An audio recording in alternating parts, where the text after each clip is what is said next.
네, 오늘 본문 사무엘하 21장 1절부터 14절까지의 말씀은 다윗이 통치하는 이스라엘에 3년의 기근이 들었던 사건에 대한 내용입니다. 자, 사울이 기브온 사람과의 평화 조약을 일방적으로 깬 사건으로 인하여 기근이 계속된 것입니다. 자, 이 문제가 어떻게 해결된 것인지를 함께 묵상하면서 말씀을 읽어보도록 하겠습니다. 다윗의 시대에 해를 거듭하여 3년 기근이 있으므로 다윗이 여호와 앞에 간구하며 여호와께서 이르시되 이는 사울과 피를 흘린 그의 집으로 말미암음이니 그가 기브온 사람을 죽였음이니라 하시니라. 기브온 사람은 이스라엘 족속이 아니요 그들은 아모리 사람 중에서 남은 자라. 이스라엘 족속들이 전에 그들에게 맹세하였거늘 사울이 이스라엘과 유다 족속을 위하여 열심히 있으므로 그들을 죽이고자 하였더라. 이에 왕이 기브온 사람을 불러 그들에게 물으니라. 다윗이 그들에게 묻되 내가 너희를 위하여 어떻게 하랴? 내가 어떻게 속죄하여야 너희가 여호와의 기업을 위하여 복을 빌겠느냐 하니 기브온 사람이 그에게 대답하되 사울과 그의 집과 우리 사이의 문제는 은금에 있지 아니하오며 이스라엘 가운데서 사람을 죽이는 문제도 우리에게 있지 아니하니이다 하니라. 왕이 이르되 너희가 말하는 대로 시행하리라. 그들이 왕께 아뢰되 우리를 학살하였고 또 우리를 멸하여 이스라엘 영토 내에 머물지 못하게 하려고 모해한 사람의 자손 7사람을 우리에게 내주소서. 여호와께서 택하신 사울의 고을 기브아에서 우리가 그들을 여호와 앞에서 목매어 달겠나이다 하니 왕이 이르되 내가 내주리라 하니라. 그러나 다윗과 사울의 아들 요나단 사이에 서로 여호와를 두고 맹세한 것이 있으므로 왕이 사울의 손자 요나단의 아들 무비보셋을 낫기고 왕이 이에 아야의 딸 리스바에게서 난 자 곧 사울의 두 아들 알모니와 무비보셋과 사울의 딸 메랍에게서 난 자 곧 모홀랏 사람 바르실레의 아들 아드리엘의 5 아들을 붙잡아 그들을 기브온 사람의 손에 넘기니 기브온 사람이 그들을 산 위에서 여호와 앞에 목매어 달매 그들 7사람이 동시에 죽으니 죽은 때는 곡식 베는 첫날 곧 보리를 베기 시작하는 때더라. 아야의 딸 리스바가 굵은 배를 가져다가 자기를 위하여 바위 위에 펴고 곡식 베기 시작할 때부터 하늘에서 비가 시체에 쏟아지기까지 그 시체에 낮에는 공중에 새가 앉지 못하게 하고 밤에는 들짐승이 범하지 못하게 앉으라.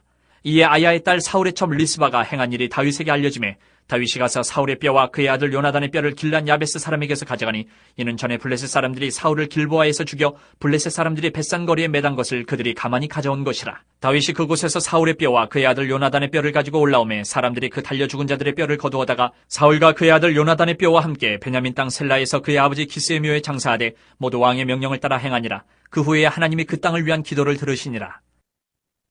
네, 오늘은 하나님이 보고 계십니다. 라는 제목으로 함께 말씀을 묵상하겠습니다. 자, 우리나라 옛말 중에 여자가 한을 품으면 온유월에도 서리가 내린다 라는 말이 있습니다. 자, 힘없는 여성이 억울한 일을 당해서 품은 원한은 더운 여름 날씨여도 서리가 내릴 정도로 아주 크다는 말씀입니다. 자, 가끔 뉴스에도 원한을 품은 사람들이 이 원한을 갖기 위하여서 타인의 생명을 해치는 그런 경우가 종종 보도되기도 합니다.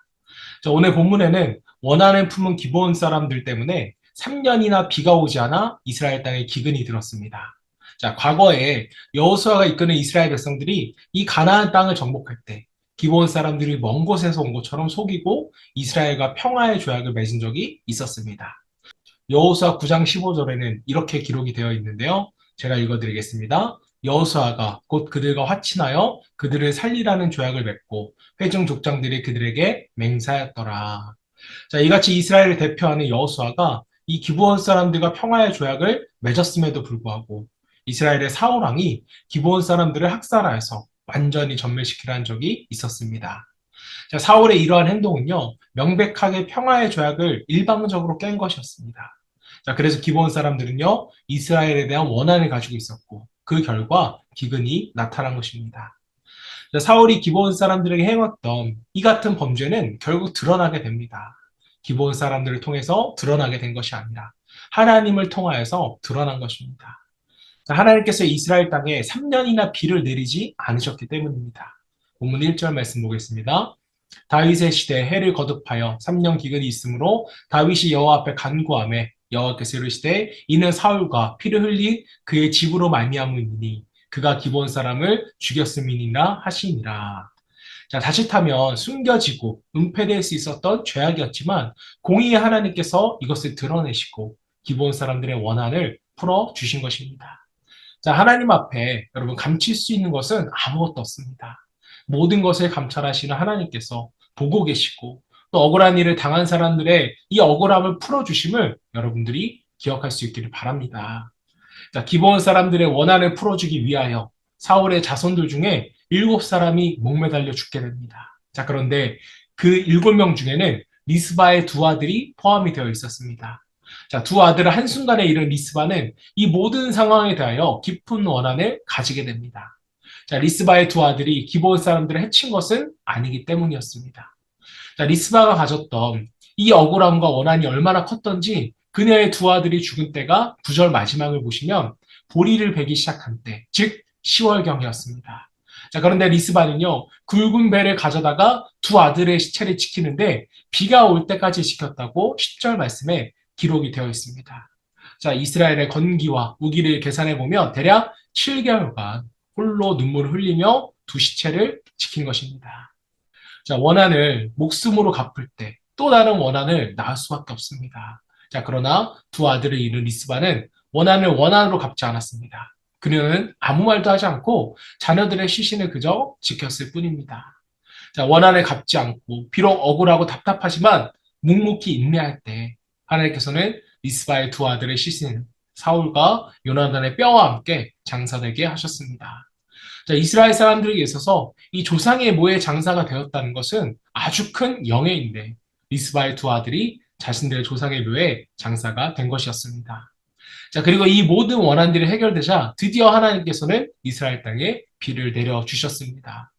자, 사랑하는 여러분, 하나님은 공의로우시기 때문에 숨겨진 죄까지도 드러내시고 공의의 심판을 하심을 기억하시기를 바랍니다.